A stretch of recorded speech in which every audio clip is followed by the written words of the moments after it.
Bonsoir à tous et bienvenue dans ce second screencast. Ce coup-ci, on parlera du développement SQL, enfin en l'occurrence plutôt du travail sur des requêtes SQL. C'est pas vraiment du développement SQL. Comme vous le savez, vous avez besoin en fait de travailler à la maison. Ça peut être pratique, hein, que ce soit pour les partiels ou pour les TD. Vous avez besoin de travailler les requêtes SQL. Et pour ce faire, alors à la fac, généralement, on utilise Oracle avec évidemment le client qui permet de faire des requêtes SQL d'Oracle qui s'appelle, il me semble, SQL Developer. Malheureusement, à la maison, vous n'avez pas nécessairement les moyens de vous embêter avec un serveur Oracle. Et si jamais vous n'arrivez pas à contacter le serveur Oracle de la fac, alors moi je n'ai pas réussi, peut-être que c'est possible, mais quand j'ai essayé de le contacter via SQL Developer depuis chez moi, depuis mon réseau chez moi, ça n'a tout simplement pas marché. Donc je vais vous montrer une façon très simple en fait d'utiliser un autre SGDBR qui est en fait PostgreSQL, qui est un système de gestion de bases de données relationnelles qui est extrêmement équivalent à Oracle, sauf qu'il est open source, très facile à utiliser, et vous allez voir qu'il profite, contrairement à MySQL, en fait, d'un d'un panel d'administration, d'un logiciel client qui ressemble énormément à SQL Developer. Alors, on va déjà aller sur le site de PostgreSQL qui est www.postgresql.org. Comme d'habitude, les liens seront en description. Donc on se dirige sur ce site, on clique. Alors vous voyez que vous avez toutes les dernières releases qui sont pour le moment, la dernière étant la 9.2.1. Il suffit de cliquer sur Download et on est directement redirigé vers la page de téléchargement. Alors il y a plusieurs possibilités, où vous prenez les binaires pour votre système, ou vous profitez de la compilation directement à partir du code source, qui est un petit peu plus compliqué, mais ça ne peut qu'être profitable, même si vous n'avez peut-être pas forcément envie de le faire. Compiler depuis la source, c'est toujours très intéressant. Nous, on va pas s'embêter. On va aller chercher les paquets binaires. Alors là, je le fais sous Windows, mais ne vous inquiétez pas, c'est exactement la même chose sous Linux. C'est même parfois encore plus simple grâce au gestionnaire de paquets. Donc, je clique sur Windows tout simplement, et il m'annonce que les installeurs de PostgreSQL pour Windows ne sont disponibles que depuis le site de EntreprisDB. Donc, on va tout simplement ouvrir un nouvel onglet pour EntreprisDB, et je me retrouve sur la page de téléchargement de tous les paquets pour à peu près toutes les distributions et toutes les architectures. Donc on a Linux en 86, donc du 32 bits, en 64, pareil pour Windows, et macOS qui est un exécutable, un paquet unifié, architecture architecture Intel. Donc je vais sélectionner le paquet Windows x86-64 puisque c'est celui qui correspond à mon système. N'hésitez pas à prendre celui qui correspond au vôtre, hein. Je l'ai déjà téléchargé puisqu'il fait 50 mégaoctets et que j'avais pas trop envie de vous laisser patienter pendant le téléchargement des 50 mégaoctets. J'exécute le fameux paquet, désolé, et l'installation se lance. Alors là, vous allez voir que c'est pas si technique que ça. Il y a deux trois petits trucs à noter. Alors, il installe le paquet redistribuable de Visual C++. Ça, c'est normal, c'est tout à fait normal. C'est une dépendance nécessaire pour beaucoup de programmes, de toute façon. Avec un peu de chance, vous l'aurez déjà sur votre système. Et donc, on est parti pour l'installation. Alors, je laisse le dossier normal, hein, et le dossier de données normal. Vous pouvez tout à fait changer les deux. Voilà, donc il a trouvé mon ancien dossier de data, puisque j'ai désinstallé PostgreSQL pour le réinstaller avec vous. Et il va utiliser le port 5432. Je veux pas faire ça, puisque tout simplement je veux vous montrer la totalité de l'installation. Donc je vais créer un nouveau dossier, pas là, non. Dans mon répertoire, je vais créer DataSQL, un nouveau dossier DataSQL qui sera le répertoire de données. Et on fait suivant. Alors, il nous demande de fournir un mot de passe pour le super utilisateur. Le super utilisateur, c'est quoi? C'est l'utilisateur qui a tous les droits sur la base de données installée sur votre machine. C'est très important de garder le mot de passe parce qu'il vous sera absolument nécessaire pour faire à peu près tout ce qui passe en fait. Vous en aurez besoin pour créer des nouveaux rôles de connexion, donc des nouveaux utilisateurs, créer des bases de données, créer des tables, etc. etc. Donc, Vous tapez votre mot de passe, vous le confirmez, et surtout vous le notez, ou vous le retenez, ou vous le connaissez déjà, c'est extrêmement important. On passe au suivant. Au suivant, c'est le port, en fait, le numéro du port sur lequel le serveur doit écouter. Alors, le port par défaut, c'est le 5432.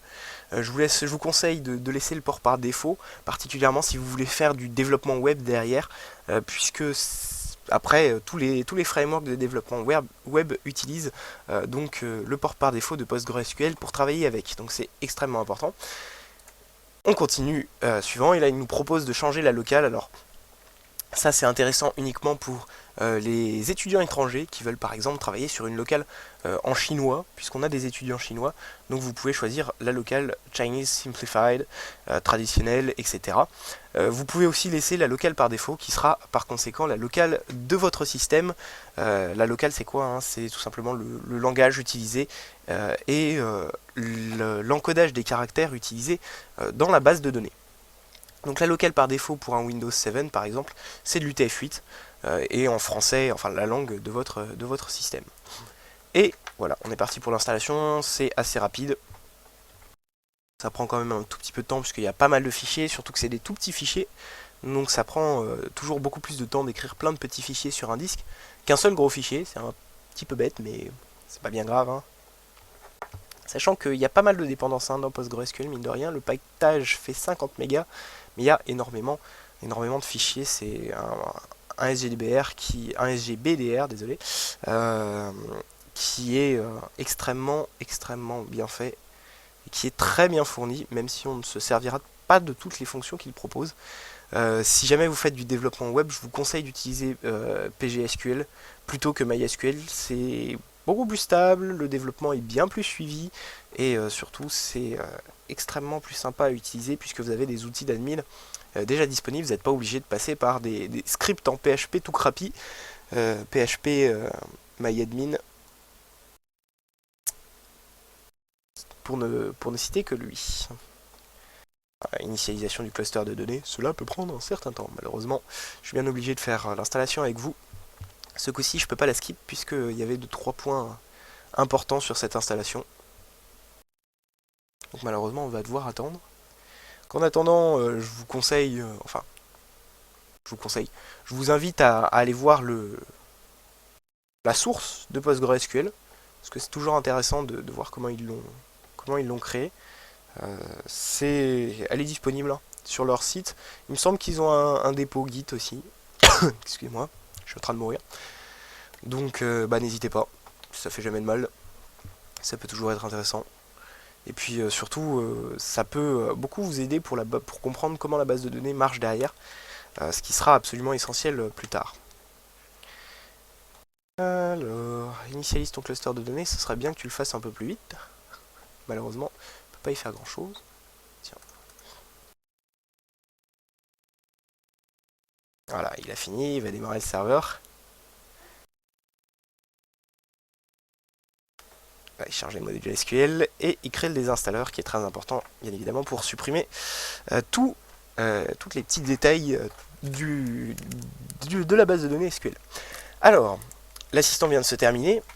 Il nous propose d'exécuter un truc qui s'appelle Stack Builder, qui permet en fait d'installer à la volée et de façon séquentielle beaucoup d'outils supplémentaires, d'applications, de pilotes et surtout des sortes de plugins pour PostgreSQL. Nous, on s'en fout puisqu'on a juste besoin de PGSQL, hein, pas du reste. Donc on décoche et on clique sur fermer. Donc ensuite, une fois qu'on a fait ça, PostgreSQL est installé, y compris un petit outil, enfin un client, au même titre que SQL Developer d'Oracle. Ce client s'appelle pgadmin 3. Donc vous allez le chercher sur votre machine. Hein. Sur Windows, c'est pas très dur. Vous appuyez, vous allez le chercher dans les programmes. Sous Linux, une console, où vous ouvrez un terminal, vous tapez pg-admin ou pgadmin sans tirage, je sais plus lequel c'est. Et pgadmin se lance. On va le maximiser un petit peu. Vous vous retrouvez face à ça. Alors, il y a, on va dire, trois grandes aires dans dans ce logiciel, le navigateur d'objets, toutes les propriétés et le panneau SQL. Plus évidemment les différentes barres, la barre de menu et la barre d'outils. Dans le navigateur d'objets, vous avez, pour le moment, vous n'avez que votre serveur. Dans les propriétés, vous avez plusieurs onglets, propriétés, statistiques, dépendances, objets dépendants. Ça, c'est ce qui va vous permettre en fait de gérer les différentes propriétés des tables, des objets et des relations SQL que vous allez voir dans votre base de données. On s'en servira pas pour le moment, puisque pour le moment on est sur des requêtes SQL qui sont très simples et de l'interaction avec la base de données assez simple. Et le panneau SQL, bien sûr, qui résume toutes les actions qui sont faites sur la base en SQL. Vous voyez que le serveur qu'on a, qui est le serveur sur localhost, et le port 5432, est barré en rouge. C'est tout simplement parce qu'on n'y est pas connecté. Donc on va tout simplement, hop, voilà, cliquer dessus et se connecter. Raté. Double-cliquer dessus. Alors normalement, avant, cliquer sur le petit bouton juste là, ça faisait la même chose que double-cliquer sur les serveurs, manifestement. Ça ne le fait plus, et vous tapez le mot de passe de l'utilisateur Postgres. C'est le mot de passe que vous avez tapé tout à l'heure dans l'installeur. C'est pour ça que je vous ai dit que c'était extrêmement important de s'en souvenir. Parce que sans ce mot de passe, malheureusement, vous ne pouvez pas accéder à votre base de données comme ça. Donc via pgadmin. Une fois que vous êtes connecté, vous avez vu que les propriétés ont changé. Pour le moment, on s'en fiche un peu des propriétés. Et on a surtout plusieurs objets qui sont apparus dans le navigateur d'objets, à savoir les bases de données, les table spaces, les rôles de groupe et les rôles de connexion.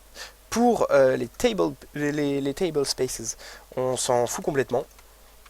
C'est un peu compliqué et on s'en servira pas. Les rôles de groupe, c'est pareil.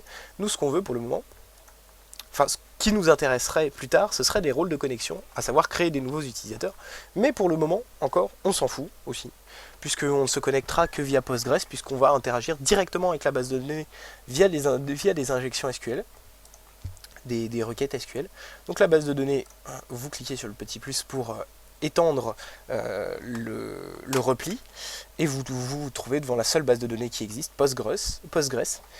C'est la base de données par défaut. Je vous conseille fortement, vous voyez, dans les propriétés, on voit que la base de données Postgres, on n'y est pas connecté puisqu'elle est barrée en rouge. Le propriétaire, c'est Postgres, c'est vous, c'est le super admin. Et les commentaires, c'est default, donc c'est la base de données par défaut, administrative, connection, database. Voilà, ça parle de soi-même. On va créer une nouvelle base de données, puisque j'aime pas du tout travailler sur les bases de données par défaut. Donc un simple clic droit, ajouter une base de données. Et vous vous retrouvez devant une petite fenêtre. Alors c'est pas très dur à faire, il suffit de taper un nom. Donc en l'occurrence SQL fac, pour moi, je vais l'appeler comme ça. Dans définition, vous pouvez revoir le codage. Je vous conseille fortement, très fortement, de prendre l'UTF-8 comme codage. Et après, vous avez beaucoup de propriétés que vous pouvez mettre en place. On se fiche un peu des autres pour le moment. Le propriétaire, on va mettre Postgres quand même, nous, pour être sûr de pouvoir bien interagir avec, même si on est le super admin, donc normalement il ne devrait pas y avoir de problème. Je vous conseille quand même de mettre Postgres en propriétaire. Et on clique sur OK. La base de données est maintenant créée, et il va falloir s'y connecter. En cliquant dessus, tout simplement, on s'y connecte. Et maintenant, vous voyez que, voilà, il y a plusieurs propriétés, on s'en fiche encore une fois. Vous voyez maintenant, dans le panneau SQL, la requête qui a été faite, en fait, pour créer cette base de données, qui est Create Database SQL Fac, with owner Postgres, encoding UTF-8, table space PG default. Ça, c'est les table space qu'on a vu tout à l'heure. On n'en parlera pas pour le moment, je le ferai dans une prochaine vidéo un petit peu plus avancée. Bon, toutes les propriétés qu'on a vues tout à l'heure, je vous expliquerai ça aussi une prochaine fois. L'important, c'est de voir qu'il a bien utilisé une requête SQL, tout simplement. Le logiciel n'a fait qu'envoyer une requête SQL à la base de données PGSQL qu'on a derrière. Les requêtes SQL sont exactement les mêmes, quel que soit le type de système de gestion de base de données. Vous faites la même requête, ça pourra marcher sur Oracle. Donc, on va maintenant ouvrir SQL Fac. Et vous voyez qu'on a encore plein de trucs dedans. Alors la réplication Slowney, ça vous oubliez tout de suite. C'est même pas la peine de s'attarder dessus. Catalogue extension, pareil, on va pas en parler. Et nous, ce qui va nous intéresser, c'est schéma, puisque les schémas, en fait, c'est là où on va pouvoir trouver les données. Donc on va aller dans schéma public, et vous voyez que dans schéma public, il y a les tables. Plus plein d'autres choses, mais nous, tout ce qui nous intéresse, c'est les tables. Donc les tables, il n'y en a pas pour le moment dans notre base de données. Donc on va en créer. Et pour exécuter des requêtes SQL via pgadmin, il faut cliquer sur ce petit bouton, juste là. Vous voyez, c'est une sorte de, je sais pas, une sorte de... ces trois plateaux avec une loupe et SQL dedans. Je sais pas trop ce que c'est. Ça pourrait être des pièces d'or avec SQL dessus aussi. On s'en fiche un peu. Clique dessus. Et on se retrouve avec une nouvelle fenêtre. Alors là, qui est un petit peu plus intéressante. Le bloc-notes, on s'en tape un peu. L'éditeur SQL, c'est là que vous allez taper les requêtes. Et la sortie de données vous donnera le résultat. Donc moi, je vais aller chercher des requêtes. En l'occurrence, c'est les requêtes qui sont demandées, enfin qui étaient demandées pour le dernier TD de SQL. En l'occurrence, les fameuses tables fournisseurs, objets, inventaire, périphériques, UC, panne, composants, connexion, etc. etc. Donc, j'ai ma requête SQL juste là, déjà toute prête. Create table, on crée une table de nom fournisseur, avec, donc entre parenthèses, toutes les clés, enfin toutes les colonnes. NOF, qui est la colonne numéro fournisseur, qui est un int, donc un entier, qui est de type primary key, donc qui est une clé primaire. C'est assez important ça, les clés primaires. Vous ne pouvez pas avoir une table en SQL qui ne possède pas de clé primaire. La clé primaire indexe et permet de rechercher dans la table. Donc une table sans clé primaire n'existe pas. C'est impossible de créer une table sans clé primaire. Alors bien évidemment, vous pouvez virer primary key juste ici, puisque les SGBDR maintenant allouent automatiquement une clé primaire sur la première colonne qui a été créée dans la table. Mais c'est important pour vous que vous vous en souveniez, une table ne peut pas exister sans clé primaire. Nom fournisseur, qui est en gros un char de 255 caractères maximum, et adresse qui est un char de 255 caractères maximum. Alors j'ai fait ces choix là pour les types, puisque c'est ceux qui me paraissaient les plus intéressants, enfin c'est ceux qui collaient le plus à la problématique, mais vous pouvez tout à fait mettre autre chose, comme par exemple le fameux type texte, qui est en fait un string en données derrière, en mémoire.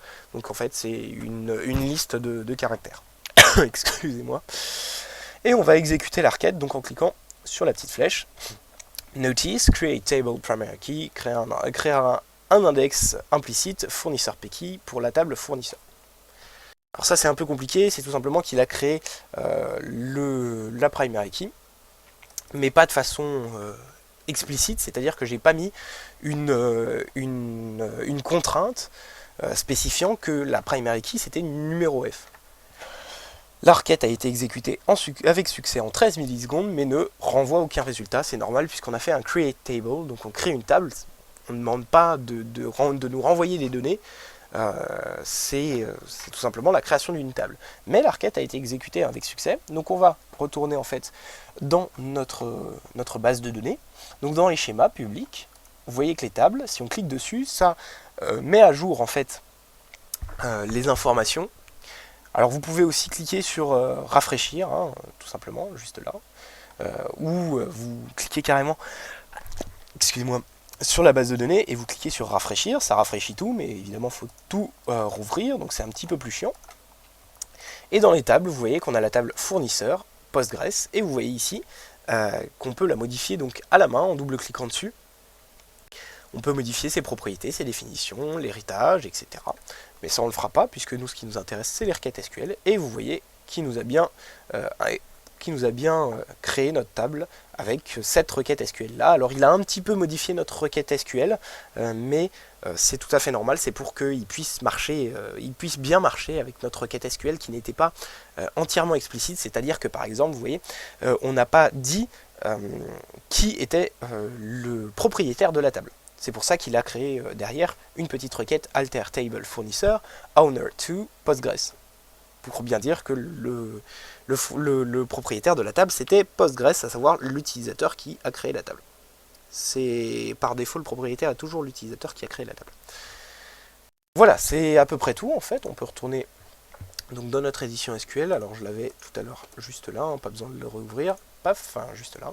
Et on peut par exemple rajouter d'autres tables, hein, ça va faire exactement pareil. Alors ça c'est la table objet inventaire. Le plus intéressant c'est que la table objet inventaire elle a une contrainte, puisqu'elle a une clé externe, une clé foreign, qui pointe sur fournisseur et qui référence en fait vers le numéro F de fournisseur. Donc le fournisseur, l'int fournisseur de la table objet inventaire est en fait une clé externe qui pointe sur le numéro fournisseur de la table fournisseur. On exécute. Donc pour exécuter la ligne, il suffit de cliquer, de positionner le curseur sur la bonne ligne. On exécute la ligne. Mince, c'est vrai qu'il exécute toutes les lignes, donc on va devoir supprimer la table fournisseur, puisque sinon il va nous dire la table fournisseur existe déjà. C'est exactement ce qu'il vient de faire, mais supprimer. On supprime la table. Alors évidemment, vous pouvez le faire, et c'est déjà beaucoup plus intéressant, vous pouvez le faire via une requête SQL, qui s'appelle drop table, si vous avez bien étudié. Et donc, on va pouvoir exécuter les deux lignes. Voilà. La requête a été exécutée avec succès en 21 millisecondes, mais ne renvoie aucun résultat. On clique sur les tables, et on a bien deux tables, fournisseur et objet inventaire. Maintenant, ce qui va nous intéresser, c'est de voir comment ces tables sont faites. Particulièrement la table objet inventaire. Pour voir les données des tables, évidemment pour le moment on n'a aucune donnée dans les tables puisqu'on n'a pas inséré de valeur, on n'a que les colonnes.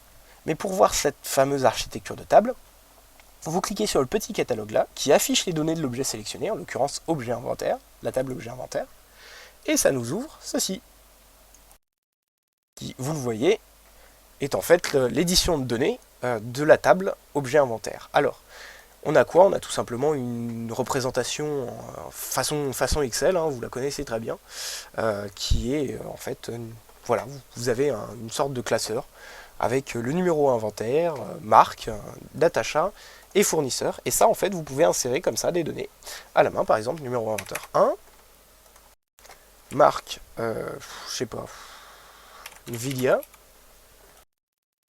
d'attachat, on est combien? 21-10-2012.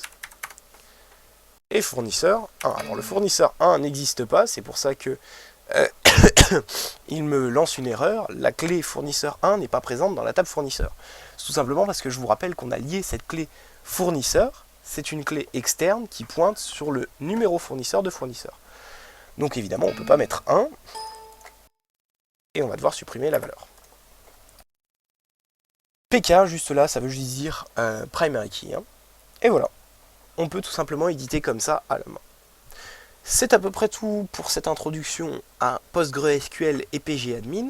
Pourquoi est-ce que je vous ai présenté tout ça? C'est tout simplement pour vous proposer une alternative à SQL Developer et à Oracle, qui non seulement est gratuite, mais en plus open source et facile d'utilisation.